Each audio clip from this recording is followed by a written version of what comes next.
Welcome once again to Salome Rubin YouTube channel. Thank you so much for being here. This is where we create awareness. This is where I let people into my world. I let them know that it's not as bad as it looks. Anything is possible if you put your mind into it. And today I am thinking of saying that I've not said.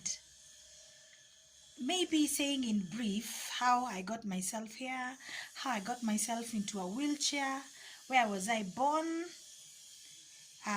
things like those ones. So,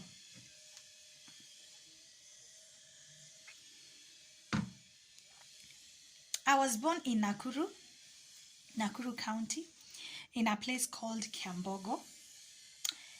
I am the firstborn of three. I have a sister, I have a brother. My sisters were twins, but one of them passed on when still young. Then, older, all of us were raised there. So, with grandma, grandpa, mama, and after mom separated, we never heard from my father ever again. I know that's not news. That is so common around here, but just because it's common, it's not right. Anyway, we'll talk about that another day.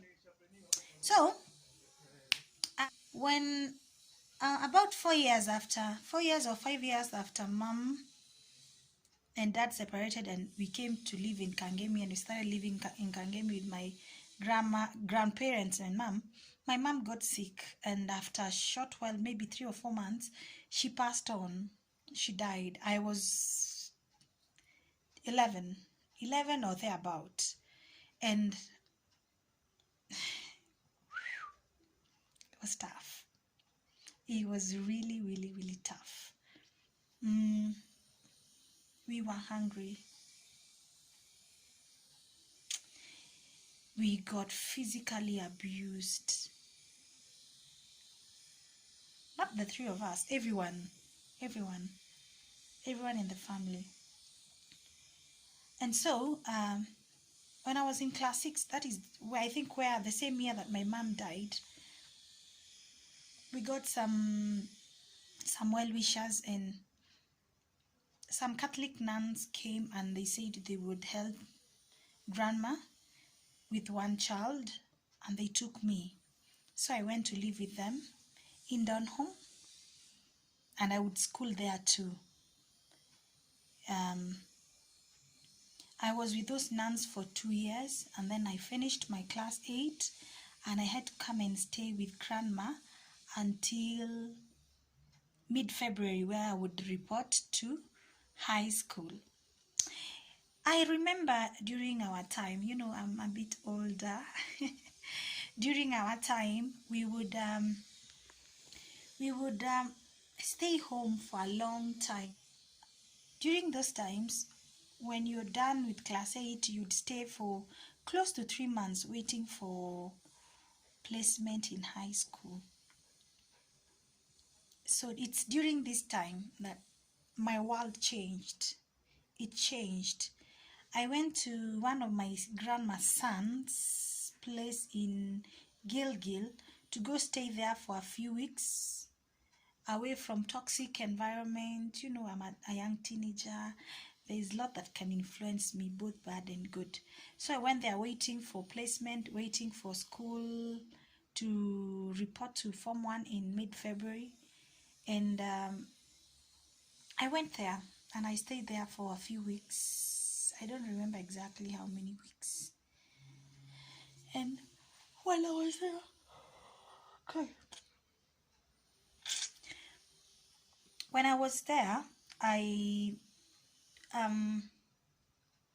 would help my uncle with lots of chores. We'll go to do manual work together in people's farms, and we would leave his wife and his children at home, and me and him would go. I think at that age, about 12, 14 there, 12 or 13, I was really, really, really hands-on on, working.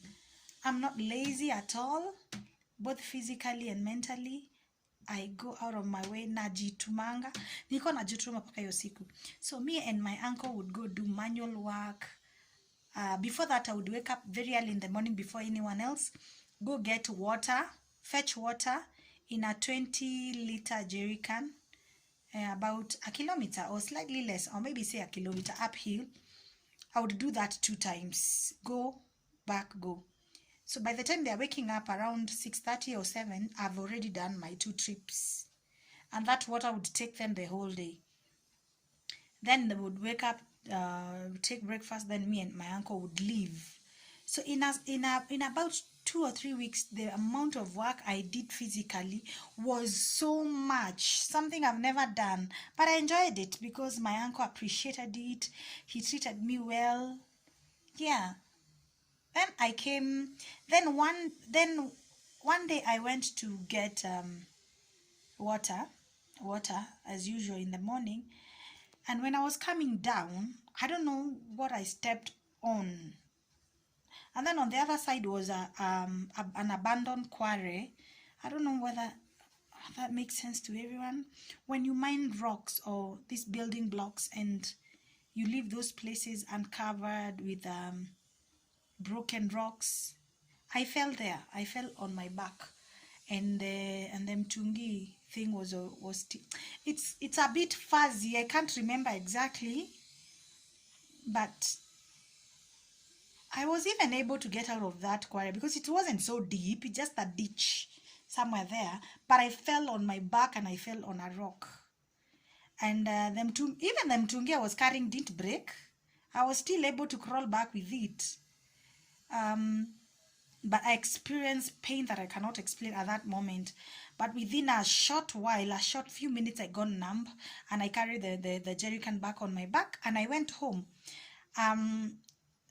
Same routine. Breakfast, me and my uncle took jembes. So we left for work. I would get headache, mild backache, and I would tell him, hey, today I'm feeling odd. I'm feeling really odd. I have a headache, have a backache. And then he said, maybe you're overworking. Your body is not used to all this manual work. And maybe you need to take a break. Maybe tomorrow you shouldn't come. You stay at home, wash your clothes, and see if you'll feel better. And then I would say, okay, let's just finish for today. Then tomorrow we shall see.